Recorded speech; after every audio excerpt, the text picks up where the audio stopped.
व्यापार से विस्तार। भारत और उसकी आजादी की दास्तान सिर्फ उन लाखों आजादी के दीवानों और उनके संघर्ष की ही कहानी नहीं है। ये केवल राजनैतिक घटनाओं का क्रम मात्र नहीं है।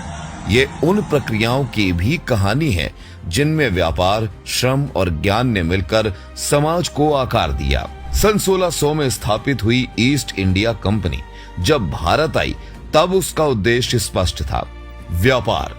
लेकिन सूरत से शुरू हुई ये यात्रा केवल वस्तुओं के लेन देन तक सीमित नहीं रही। कंपनी ने व्यापारिक केंद्र स्थापित किए, उनके चारों ओर प्रशासनिक ढांचे बने और धीरे धीरे इन व्यवस्थाओं ने स्थानीय अर्थव्यवस्था को प्रभावित करना शुरू कर दिया। इसी क्रम में भारत के कई शहरों में औद्योगिक गतिविधियों की नींव रखी जाने लगी।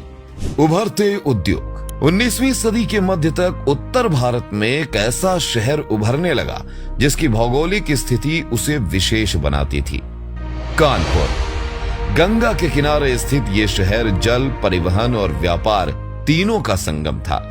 ग्रैंड ट्रंक रोड से जुड़ाव और आसपास के कृषि क्षेत्र से कच्चे माल की उपलब्धता ने इसे एक आदर्श औद्योगिक स्थल बना दिया। 1857 के विद्रोह के बाद जब ब्रिटिश शासन ने अपनी सैन्य उपस्थिति को और मजबूत किया, तब कानपुर एक महत्वपूर्ण सैन्य केंद्र के रूप में उभरा।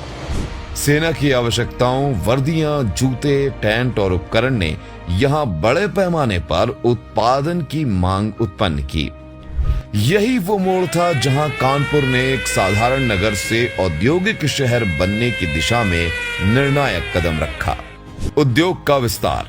1864 में एल्गिन मिल्स की स्थापना के साथ कानपुर में आधुनिक औद्योगिक युग की शुरुआत हुई।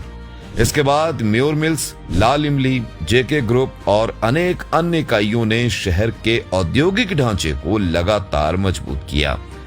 इन मिलों की विशेषता केवल उनका उत्पादन नहीं था, बल्कि उनका स्वरूप था।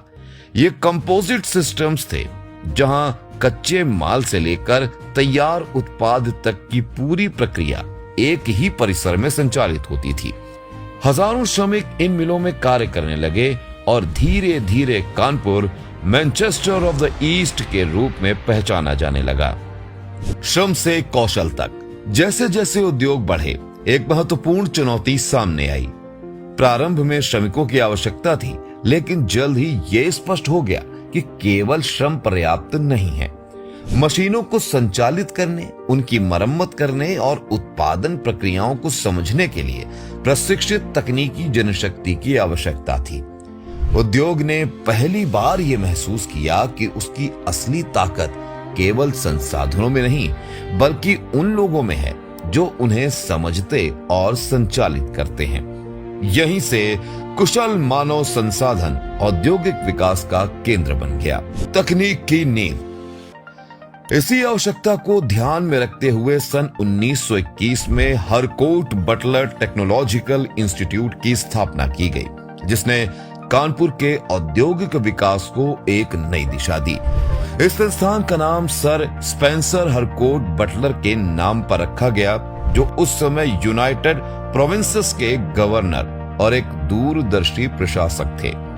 यह संस्थान केवल शिक्षा देने के लिए नहीं बनाया गया था, बल्कि इसका उद्देश्य स्पष्ट था, उद्योगों के लिए प्रशिक्षित इंजीनियर और तकनीशियंस तैयार करना।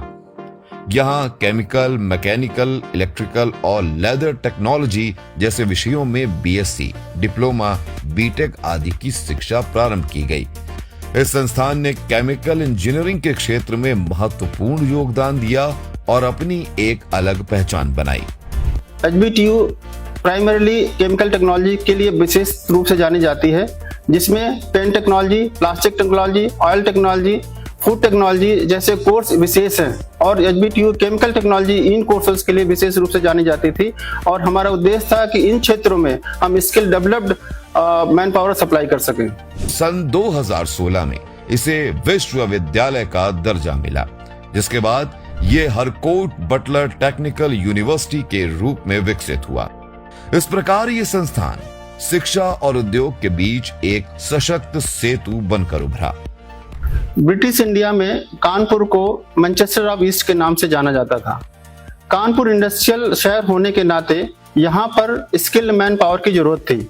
इसको ध्यान में रखते हुए इस संस्था का 1921 में निर्माण हुआ। संतुलित विकास।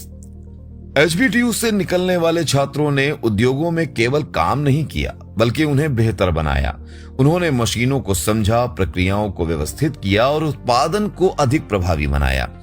इस सहयोग ने कानपुर के औद्योगिक विकास को नई ऊंचाइयों तक पहुंचाया। 1930 से 1970 के दशक तक कानपुर एक प्रमुख औद्योगिक केंद्र बना रहा।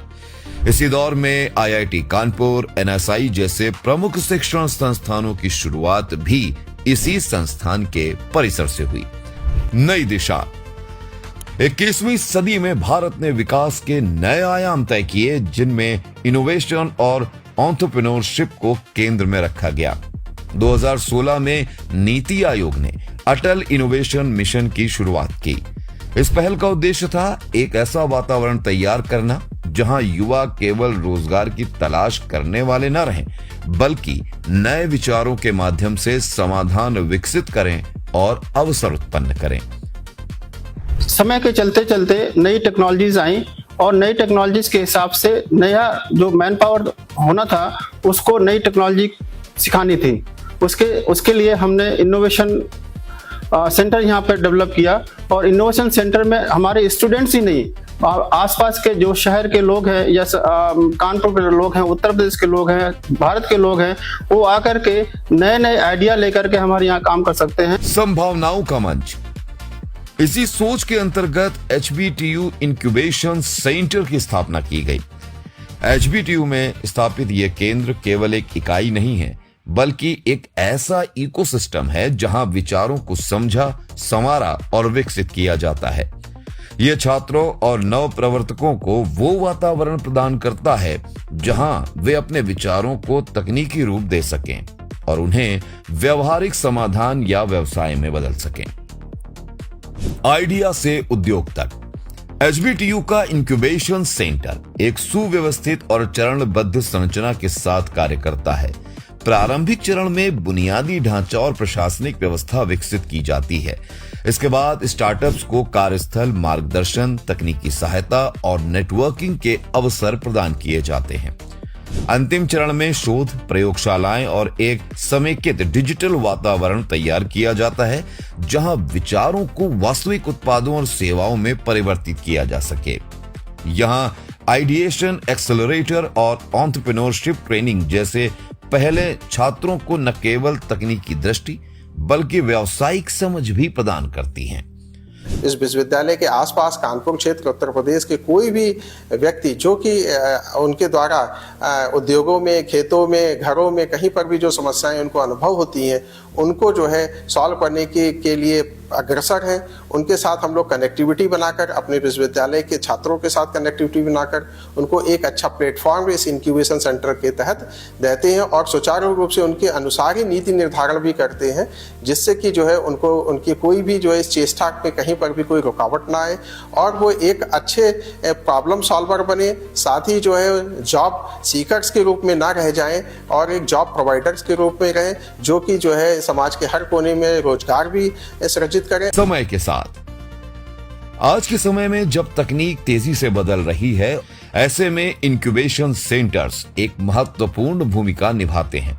वे केवल स्टार्टअप्स नहीं बनाते, बल्कि एक ऐसी सोच विकसित करते हैं जो आत्मनिर्भरता, नवाचार और समस्या समाधान पर आधारित होती है। और इनोवेशन एक दूसरे के पर्याय हैं। आज की इस बेहतर भागदौड़ वाली लाइफ में जहां इनोवेशन से समाज सरल हो रहा है, स्टार्टअप से नए नए उद्यम और विकास लाभान्वित हो रहे हैं, नए लोग आके नई नई ऊंचाइयों को प्राप्त कर रहे हैं, तो रोजगार की इस देने की श्रृंखला में हम जितने निरंतर आगे बढ़ते जाएंगे तो स्टार्ट और इनोवेशन का एक कोऑर्डिनेशन बहुत आवश्यक है। इसमें केंद्र सरकार के अटल इनोवेशन मिशन की एक महत्वपूर्ण योगदान है। साथ ही साथ राज्य सरकार द्वारा भी एमएसएमई डिपार्टमेंट और डायरेक्टर ऑफ इंडस्ट्रीज के साथ मिलकर बहुत सारी योजनाएं लाई गई हैं, जिनसे आप लोन लेकर बहुत सारी रियायतों का लाभ लेकर आप आगे बढ़ सकते हैं और जॉब सीकर के स्थान पर आप जॉब देने वाले बन सकते हैं। आरंभ एक विस्तार। इसी पूरी सोच, इस पूरे इकोसिस्टम और इसके प्रभाव को व्यापक स्तर पर प्रस्तुत करने के लिए आरंभ की परिकल्पना की गई। यह केवल एक कार्यक्रम नहीं है, बल्कि एक ऐसा मंच है जहां इंक्यूबेशन सेंटर की गतिविधियां, उपलब्धियां और संभावनाएं एक साथ सामने आती हैं। अविरल यात्रा। कानपुर की यह यात्रा व्यापार से उद्योग और उद्योग से नवाचार तक एक सतत प्रक्रिया है। इस यात्रा में HBTU और इसका इंक्यूबेशन सेंटर वो माध्यम है जो अतीत की औद्योगिक विरासत को भविष्य की तकनीकी संभावनाओं से जोड़ते हैं। हम सब लोग मिलकर स्टार्टअप इकोसिस्टम को सुदृढ़ करें और विकसित भारत में अपना योगदान दें। Thank you. ये कहानी समाप्त नहीं होती। ये हर नए विचार, हर नए प्रयास और हर नए आरंभ के साथ आगे बढ़ती रहती है।